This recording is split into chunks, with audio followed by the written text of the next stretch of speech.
ইংল্যান্ডের কাছে আর্জেন্টিনা পাত্তাই পাবে না। সেমিফাইনালে তারা স্রেফ উড়ে যাবে। লিওনেল মেসির বিশ্বকাপ ধরে রাখার মিশনটা এইখানটাতেই থেমে যাবে। সেমিফাইনাল সামনে রেখে এরকম একটা আলোচনা আমি কিছু জায়গায় দেখলাম। ট্যাকটিক্যাল পয়েন্ট অফ ভিউ থেকে আর্জেন্টিনার যে কোনো চান্স নাই, সেটাই বলার চেষ্টা হয়েছে, সেটাই লেখার চেষ্টা হয়েছে। আমার কাছে এটা একটু আসলে সারপ্রাইজিং লেগেছে এবং আমি আসলে এটা নিয়ে খুবই বিভ্রান্ত। এইটা আসলে কিভাবে বলা যেতে পারে?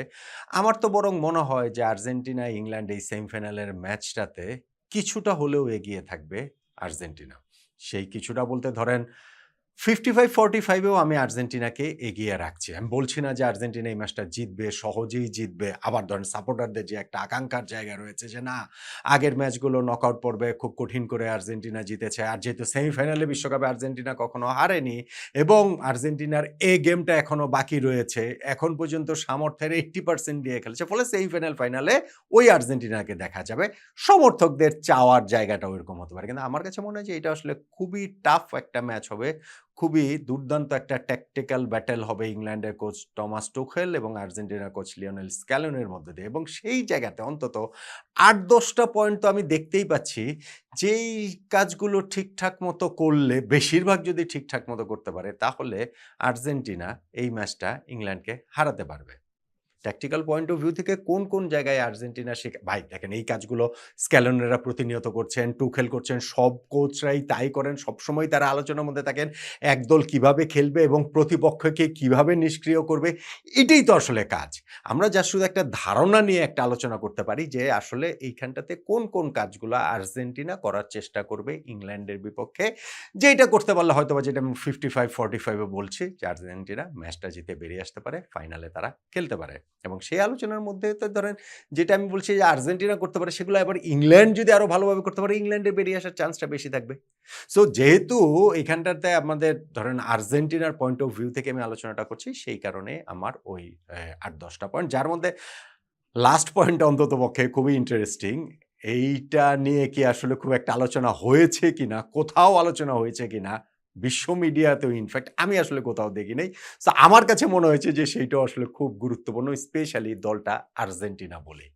আসুন তাহলে ওই পয়েন্টগুলো নিয়ে একটু আলোচনা করা যাক। যেমন নাম্বার 1, আমি মনে করি আর্জেন্টিনার এই খেলাটা স্লো পেসে খেলা উচিত। এই বিশ্বকাপে অনেকগুলো ম্যাচের জায়গাতে কিন্তু আমরাও বলেছি, আমিও বলেছি যে আর্জেন্টিনা টু স্লো তাদের খেলাটা, তাদের বিল্ড আপটা। এমনিতে তাদের খেলার ধরন তো স্লো বিল্ড আপই তারা করে। তারপরে হচ্ছে গিয়ে র‍্যাপিড ফায়ার কিছু পাসে তারা প্রতিপক্ষের মানে গোলমাউথ ওপেন করে ফেলে। ওইটাই তাদের খেলার ধরন। কিন্তু কোনো ম্যাচে তারা এত স্লো খেলেছে যেইটাতে মনে হয়েছে যে মানে এটা কিভাবে প্রতিপক্ষের ওই ডিফেন্স লাইন চিরে তারা গোলটা দিবে। কিন্তু ইংল্যান্ডের সঙ্গে ওই স্ট্র্যাটেজিতেই আর্জেন্টিনার অন্ততপক্ষে শুরুটা করা উচিত বলে আমি মনে করি। কেননা ইংল্যান্ড খুবই ফাস্ট পেস ফুটবল খেলার চেষ্টা করবে। ওইটাই ইংল্যান্ডের স্ট্রেংথ। তারা চাইবে তাদের ২ উইঙ্গারের ব্যবহার। তারা চাইবে কুইক পাসিং এর মাধ্যমে হচ্ছে গিয়ে শুরুতেই হচ্ছে গিয়ে আর্জেন্টিনার উপরে চড়াও হতে। ফলে আর্জেন্টিনার এই জায়গায় টার্গেটটা থাকবে ম্যাচের শুরুটা স্লো করার। তাদের পেইসে যেন খেলাটা হয়, তাদের পেইসে যেন ম্যাচটা হয়, সেইটা এনশিওর করা আমি মনে করি ট্যাকটিক্যাল দিক থেকে ইনিশিয়ালি খুবই গুরুত্বপূর্ণ। On the other hand England চাইবে হচ্ছে গিয়ে তারা দ্রুত গতিতে খেলাটা শুরু করতে, ওইটা তাদের স্ট্রেংথ এর জায়গা। এইটা স্ক্যালোনি টুখেল কে কিভাবে তার টিমকে সেটআপ করেন, খেলা শুরু হলে সেটা অবশ্য আমরা বুঝতে পারব। নাম্বার 2 আমার মনে হয় আর্জেন্টিনার এনশিওর করতে হবে শুরুতে গোল না খাওয়াটা। ওই যে আমি বলছিলাম ইংল্যান্ড খুবই ফাস্ট পেস শুরু করবে, করার কথা এবং সেই ক্ষেত্রে তারা শুরুতে গোল আদায় করে নিতে চাইবে। আর্জেন্টিনার লক্ষ্য থাকবে যে ১ম গোলটা যেন তারা না খায়, স্পেশালি ম্যাচের শুরুর দিকে। সেইটা যদি হয় তখন ইংল্যান্ড হচ্ছে গিয়ে ওই ব্লাডটা স্মেল করে তারা আরো ঝাঁপিয়ে পড়তে পারে আর্জেন্টিনার উপর এবং আর্জেন্টিনার ডিফেন্স আমরা নানান সময় দেখেছি যে প্রেশারের মধ্যে তাদের সক্ষমতা কতটা একটা কোয়েশ্চেন মার্ক থাকেই।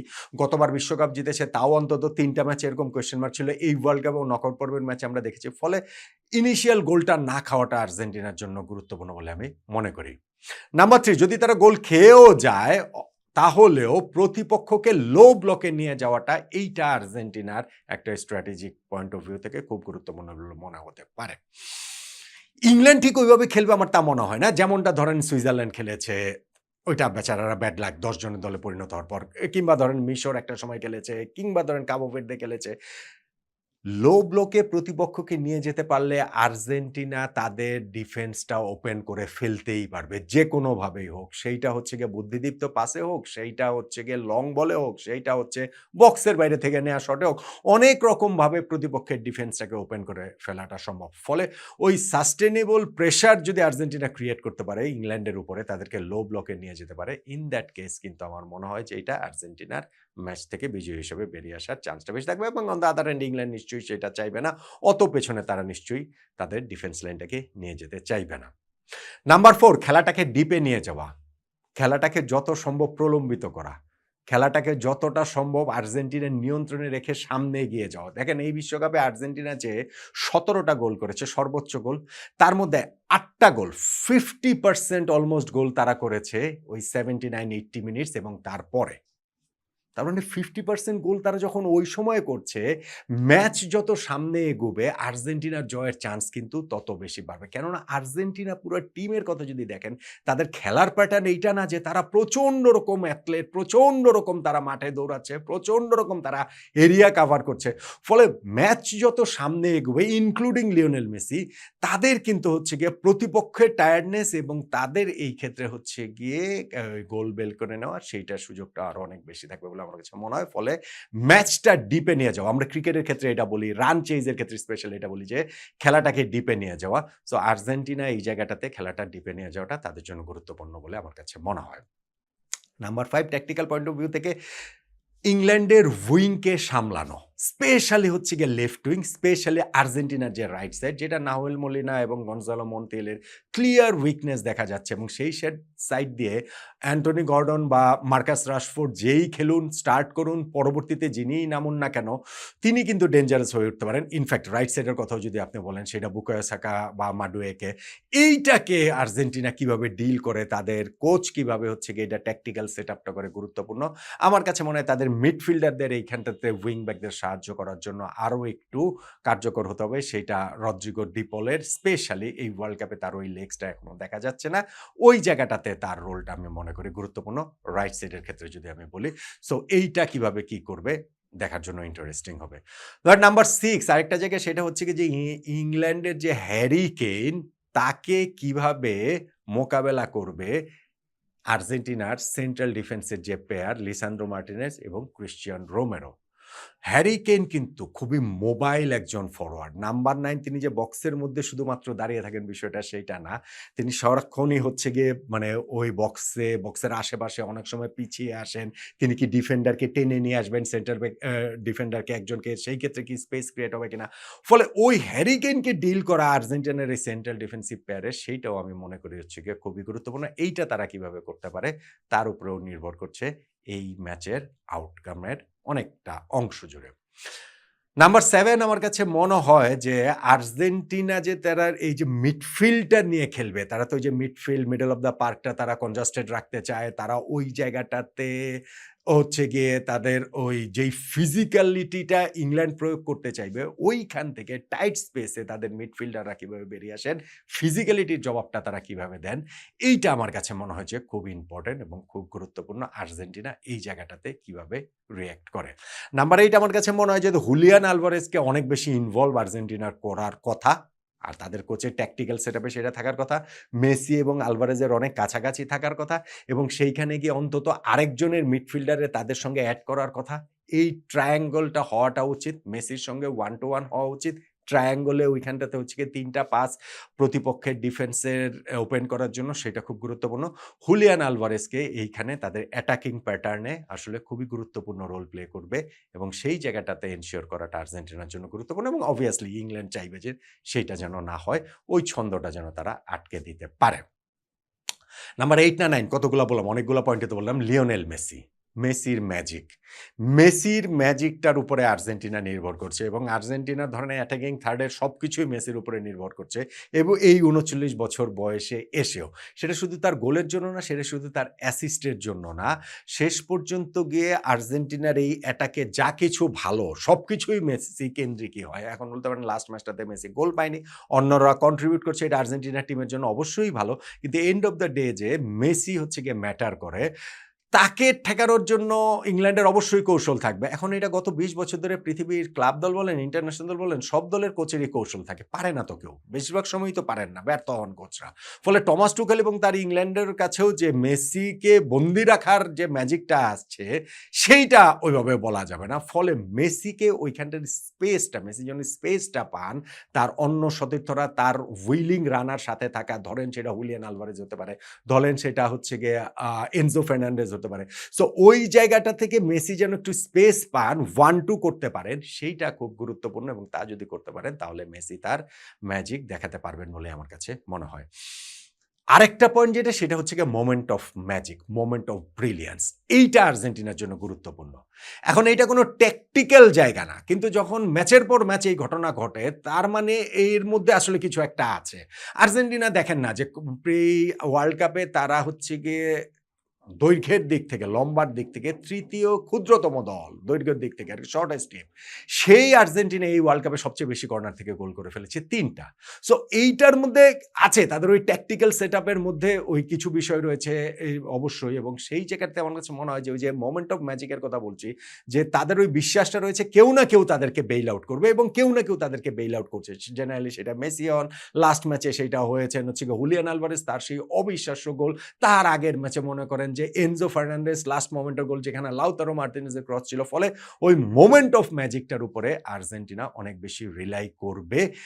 এইটা আসলে কোনো ট্যাকটিক্স দিয়ে কোনো কিছু না। এটা একটা বিলিভের ব্যাপার এবং সেই জায়গাটা থেকে আর্জেন্টিনা বেরিয়ে আসতে পারবে ইংল্যান্ডের বিপক্ষে, ওরকম প্রত্যাশা ধারণ করবে। এবং last but not the least, আমি যেটা বলছিলাম, এগুলো নিয়ে আলোচনা বিভিন্ন জায়গায় হবে, হচ্ছে, চর্চা হয়, হচ্ছে।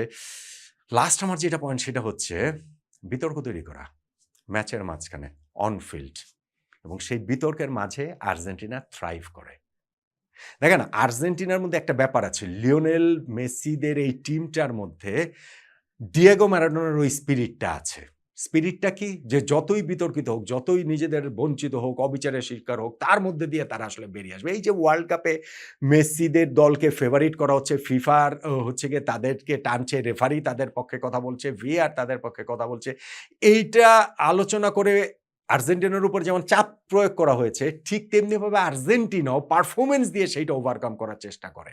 এইটা তার দল, এই দলটার মধ্যে রয়েছে। এবং এই যেটা আমি বলছিলাম যে বিতর্কের মাঝখানে, বিতর্ক মাঠে মারামারি করা, ফিজিক্যাল ওই জায়গাটাতে যাওয়া, ধরেন হচ্ছে গিয়ে রেফারির সাথে তর্কাতর্কি করা, কোনো একটা মানে রেড কার্ড ফোর্স করা, ট্যাকেল করা, মানে এই যে একটা বিতর্কের মুখে কথা বলা। সো এই বিতর্কের জায়গাটাতে ইংলিশদের হচ্ছে গিয়ে এলোমেলো হয়ে যাওয়ার চান্সটা বেশি, আর্জেন্টিনার ওই জায়গাটাতে বিজয়ী হিসেবে বেরিয়ে আসার চান্সটা বেশি। তো আমার কাছে মনে হয় আমি এটাতে মোটেই অবাক হব না যদি আজকের ম্যাচে ডেলিবারেটলি দেখি, আজকের ম্যাচে না, মানে আর্জেন্টিনা ইংল্যান্ড ম্যাচে ডেলিবারেটলি দেখি যে আর্জেন্টিনা বিতর্ক করার তৈরির চেষ্টা করছে। যদি সেটা করতে দেখি তাহলে বুঝবো সেইটা আসলে তাদের ওই ট্যাকটিক্যাল প্ল্যানেরই একটা অংশ। এটা ঠিক মাঠের ফুটবল না, কিন্তু ওই মাঠের ফুটবলটাকে হেল্প করে আর্জেন্টিনার, যদিও ঐরকম ইংল্যান্ডের বিপক্ষে। আর যেহেতু ইংল্যান্ডের বিপক্ষে ম্যাচের অনেক হিস্ট্রি রয়েছে, সেটা নিয়ে বিস্তারিত একটা আলোচনাও করছি। সেই ৬৬ বিশ্বকাপে আন্তোনিও রাতিনের বেরিয়ে যাওয়া থেকে শুরু করে ৮২-তে ফকল্যান্ড ওয়ার, ৮৬ বিশ্বকাপে ম্যারাডোনার সেই হ্যান্ড অফ গড, ৯৮ বিশ্বকাপে ডেভিড বেকহ্যামের লাল কার্ড, ২০০২ বিশ্বকাপে মাইকেল ওয়েনের ওই পেনাল্টি আদায় করে নেওয়া, বেকহ্যামের প্রায়শ্চিত্ত। ফলে এই ফিক্সচারটার পেছনে অনেক কিছু আছে, অনেক হিস্ট্রি আছে, এবং সেই জায়গাটা থেকে যদি বিতর্কের জন্য একেবারে এটা প্রস্তুত হয়ে আছে, উত্তপ্ত হয়ে আছে, সেই জায়গাটা যদি আর্জেন্টিনা করতে পারে, কাজে লাগাতে পারে, আমার মনে হয় ওইখানটাতে লাভটা আর্জেন্টিনারই বেশি হবে ইংল্যান্ডের চেয়ে। মাঠে তাই ডেলিবারেটলি তারা বিতর্ক তৈরির চেষ্টাও করতে পারে। এই যে ৮টা-১০টা ট্যাকটিক্যাল জায়গা বললাম, এই যে আলোচনাগুলো জায়গাগুলো করলাম, এগুলা আসলে ধরেন টমাস টুখেলও তো এটা কিভাবে করা যায় তাদের পয়েন্ট অফ ভিউ থেকে সেই চেষ্টা করবে, লিওনেল স্কেলোনিও সেটা চেষ্টা করবে। আমি আলোচনাটা করলাম যে দর্শক হিসেবে আমাদের খেলাটা দেখতে, খেলাটার ওই জায়গাটা থেকে রস আস্বাদন করতে আর কি, আমাদের জন্য যেন একটুখানি সুবিধা হয়। এই ট্যাকটিক্যাল জায়গাগুলোতে যদি আর্জেন্টিনা ওয়ার্কআউট করে তাহলে ইংল্যান্ডের বিপক্ষে ম্যাচটাকে আর্জেন্টিনা বিজয়ী হিসেবে বেরিয়ে আসবে বলে আপনারও মনে হয় না? এবং আমি যেই পার্সেন্টেজে আর্জেন্টিনাকে এগিয়ে রাখছি 55-45, আপনিও কি তাই বলবেন? নাকি আপনার পার্সেন্টেজ আরো কম বেশি? জানাতে পারেন মতামতটা।